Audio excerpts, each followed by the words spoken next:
אהלן חברים, בסרטון הזה אני עומד להדריך אתכם איך להשתמש בתוכנה גלריון. זו תוכנה שנועדה לאפשר לכם להציג את התמונות בצורה נכונה ומאוד פשוטה ללקוחות, כדי שהם יוכלו לבחור את התמונות של האירועים שלהם בקלות, כדי שישר תוכלו לשלוח את זה להדפסה. והמערכת בנויה ומוכנה במיוחד לזה. הכל קורה כמובן במשרד, זה לא איזה משהו אונליין, אבל כן, לזה זה נועד כרגע. אולי בעתיד יצא עדכון של אונליין, אבל אנחנו לא מתחייבים לזה, וזה הכל תלוי בכמות הלקוחות שיקנו את הגרסה הראשונית של גלריון, ומשם אנחנו נתקדם. אם אתם כבר משלמים על הגרסה הנוכחית, אז אתם כנראה תקבלו גם את הגרסה הבאה, ובחינם לא תצטרכו לשלם על זה שום דבר נוסף. אז בואו ניכנס רגע לתוכנה, נסתכל איך היא נראית.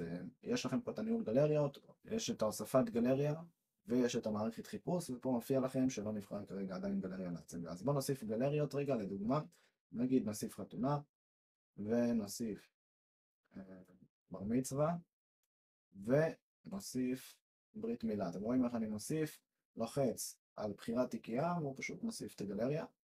עכשיו אני פותח את הברית פה, ככה מול העיניים, יפה, ככה זה נראה שזה ניתן. אז ככה, בואו נתחיל ככה. בצד ימין יש לכם, לכל גלריה, ברשימת הגלריות הזאת, יש לכם 4 כפתורים. מקור, עם מספר התמונות שיש בכל גלריה, באותה גלריה, ונבחרים. אם אני לוחץ על מקור, תיקיית המקור של הגלריה תיפתח לי, וזה מה שבעצם מופיע. שימו לב שנוספה פה גם תיקייה של נבחרים, selected. את התיקייה הזאת אתם יכולים לפתוח בלחיצה על הכפתור הזה של הנבחרים, ואתם תראו את התמונות שבחרתם בתוך התיקייה הזאת בצורה אוטומטית לחלוטין. זאת אומרת שאם עכשיו אני בוחר תמונות, סתם דוגמה בחרתי את 4 התמונות, ואני לוחץ על פתיחה של תיקיית הנבחרים, 4 התמונות האלה יופיעו פה.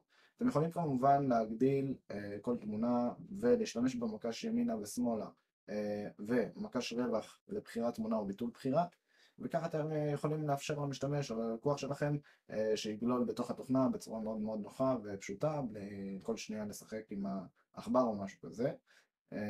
בנוסף לזה, שימו לב שיש גם כפתור פתח, שזה הכפתור לפתיחת גלריה עצמה, זאת אומרת שעם זה אני פותח את הגלריה, וגם כפתור מחיקה, שאיתו אני מוחק את הגלריה. כמובן זה לא נמחק מהמחשב, וזה נמחק נטו מהתוכנה הגלריה, ככה שהיא לא תופיע פה. לדוגמה, אם סיימתם את הבחירה של התמונות ללקוח או משהו כזה, אז אתם יכולים מה שנקרא למחוק את זה מהתוכנה, כי כבר אין צורך שזה יופיע פה, ופה הייתי משאיר רק את הגלריות שנשאר עדיין מה שנקרא לאפשר ללקוח לבחור או משהו כזה. אז אוקיי, בנוסף לזה אני רוצה להראות לכם, כמובן יש פה את הכפתור הצג תמונות נבחרות בלבד.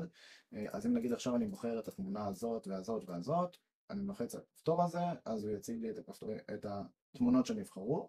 בנוסף לזה, יש פה תמיד כתוב לכם בלייב, מתעדכן על הדבר הזה, כמות התמונות שנבחרו, כמות התמונות שנותרו לבחירה, מתוך מספר מסוים שאתם יכולים לקבוע אותו דרך פה בצד שמאל למעלה, אתם יכולים ללחוץ על ההגדרות ולשנות את זה. נגיד אני אשנה את זה ל-15, אז מעכשיו ההגבלה היא על 15. זאת אומרת, בחרנו כבר 5 תמונות, אז נשאר עוד 10 תמונות, המערכת מחשבת את זה אוטומט.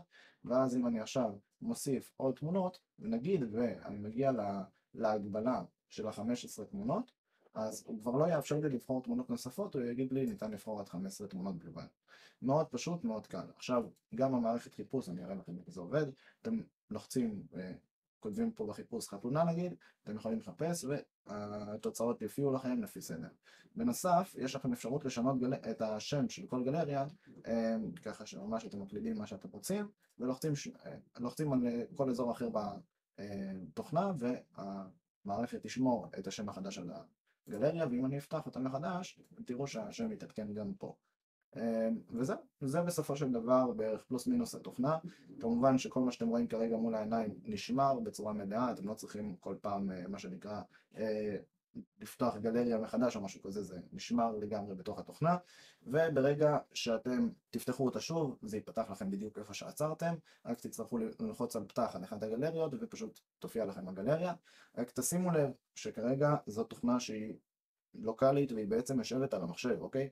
זה אומר שהיא לא יכולה לפעול באונליין, והיא לא יכולה לפעול על מקומות כל מיני דברים חיצוניים. היא יכולה לעבוד על כל תיקיית מחשב, כן? כל תיקיית מחשב שיש בתמונות, התמונות יופיעו פה בתוך התוכנה. זה מאוד פשוט. לא צריך דברים מיוחדים לזה, שום דבר, הכל עובד כמו שצריך. התוכנה לא פותחת לכם שום תיקייה חיצונית, בשביל זה היא לא פותחת שום דבר נוסף. יש לכם תיקיית מקור, ויש את תיקיית הנבחרים, שבה יופיעו כל התמונות שבחרתם, ובזה נגמר הסיפור. ברגע שתמחקו את הגלריה מתוך התוכנה, התמונות שנבחרו עדיין יופיעו בתיקייה של הנבחרים, ומפה אתם תוכלו לשלוח אותם כבר להדפסה ישירות, ככה שחסכתם לעצמכם את המאמץ, וכמובן בצורה שהיא מאוד מאוד נוחה לבחירה של תמונות. אני יכול לבטל פה עכשיו את הבחירה, אז נשאר פה איזה 7 תמונות, אז נגיד אתם יכולים לראות שעכשיו נשאר פה 7 תמונות בצורה אוטומטית, זה יתעדכן, ומאוד מאוד חסכוני, מאוד נוח ללקוח שהוא נכנס, הוא יכול לראות בכל רגע נתון איזה תמונות בדיוק הוא בחר עד עכשיו בכלל, בכל התהליך הזה של הבחירת תמונות. הוא כמובן מתעדכן כמה תמונות נשאר לו לבחור, שהוא יודע טוב מאוד במדויק שהוא לא הגיע עדיין למגבלה של מה שנתתם לו. נגיד אתם רוצים לאפשר לו להכניס לאלבום עד 200 תמונות, אז אתם כותבים לו עד 200 תמונות ובזה נגמר הסיפור. ככה אתם יודעים שהוא בוודאות לא יעבור את המגבלה המותרת, וגם לא יהיה יותר נוח באמת לעבור על הגלריה בצורה נוחה ומובנת ומה שנקרא מגיבה. אז אני מאוד מקווה שאהבתם את התוכנה.